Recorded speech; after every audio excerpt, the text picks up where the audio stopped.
Dear learners, let us focus on a major component of an OER, that is content writer. A content writer must be an experienced person in case of massive open online course development. As far as the UGC guidelines for UGC MOOCs, a faculty member of approved institution with at least 5 years of PG teaching experience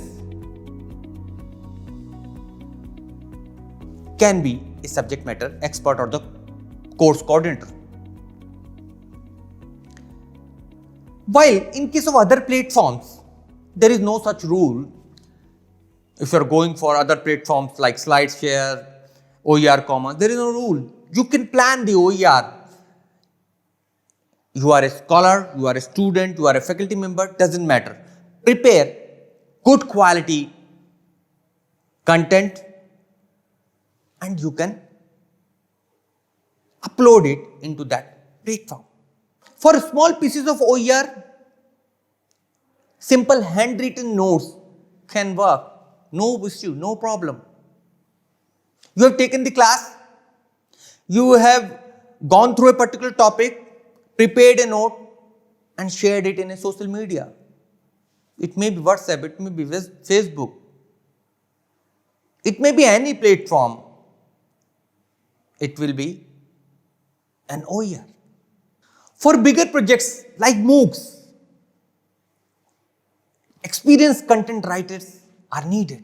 A team of content writers are needed, depending on the experience in the particular subject, depending on the topics. A content writer must be familiar with, must be comfortable with the use of computers, use of MS Office in totality, planning the quality infographics and other aspects of academic writing. Content writer is also expected to be familiar with the concept of plagiarism, because he or she is the person who knows from where the text has been taken, whether they are the copied one or they have been written by the content writer himself or herself. And the content writer must be familiar with the techniques of avoiding plagiarism. Now let us move to types, the major types of OERs on the basis of size. OER may be a simple image or 1 or 2 pages of text, or it may be a multimedia based OER comprising of video, audio and infographics. Now let us take the first one, simple image and a text. Write a page or pages, draw a figure or blend of both, scan the same, convert into the desired file format, post or upload it to any OER platform. It may be Facebook, WhatsApp, Google Classroom, etc. Now moving to the multimedia based OERs. Use screen recording with or without voiceover. For example, you can take the help of freely available softwares like Presentation Tube, DU Recorder. What you have to do, you have to prepare the PowerPoint slides, use infographics, run these slides along with your voiceover, record it, select the platform, upload the same to the selected platform. For the multimedia platform or this screen recording, simply you can choose YouTube. You can try YouTube upload it. But remember to choose the license. When you are uploading it, choose the Creative Commons license so that the holistic approach of sharing remain there. So always remember to choose the Creative Commons license. Now the next part is audio video. Simple audio podcasts are considered very effective due to the element of focusing and require not much effort. You just need a good voice.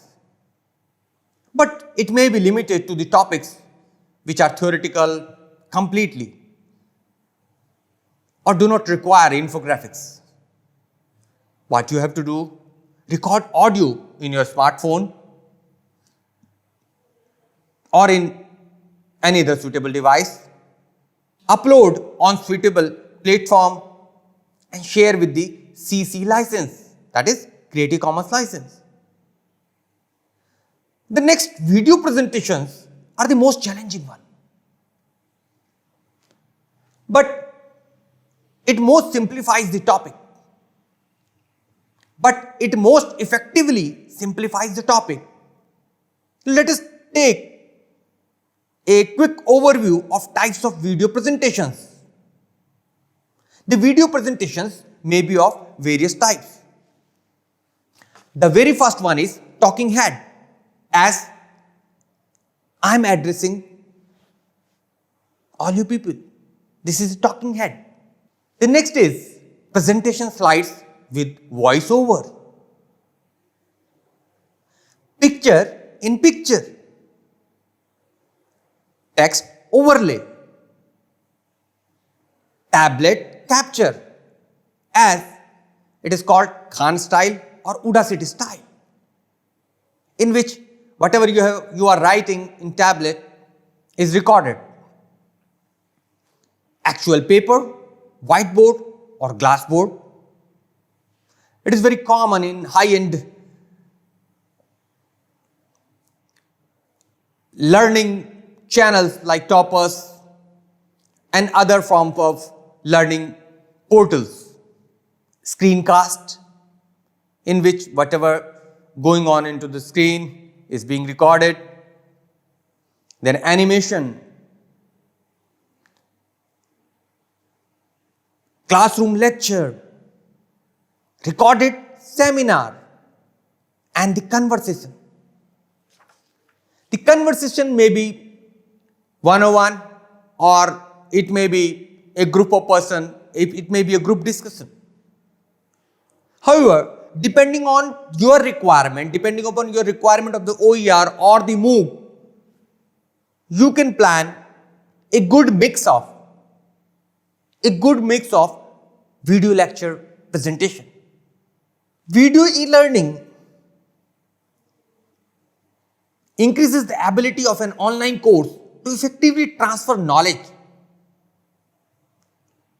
When video is leveraged to explain a topic, it helps visualize complex concepts, guidelines, do's and don'ts. Reduces the reading load on learners. Breaks the monotony of plain text by presenting it as engaging visuals. It presents information as a narrative, helping the learner retain information more effectively. And lastly, it helps break complex topics into digestible pieces of information. Now the next part is infographics. They are meant for visual representation of information, the data, presentations and concepts, information, timeline and process can be represented by the infographics. We can use word art, smart art, vector images, self-drawn pictures, photos, animation, etc. for infographics. Infographics reduce the text content load, increase the engagement and help in the easy understanding.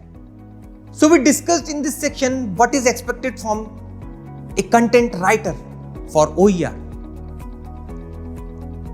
What may be the types of OER depending on the size, use of video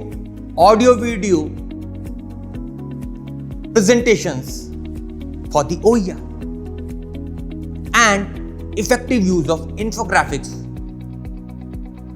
for making them engaging. Let us discuss rest of the features of the OER in the next section.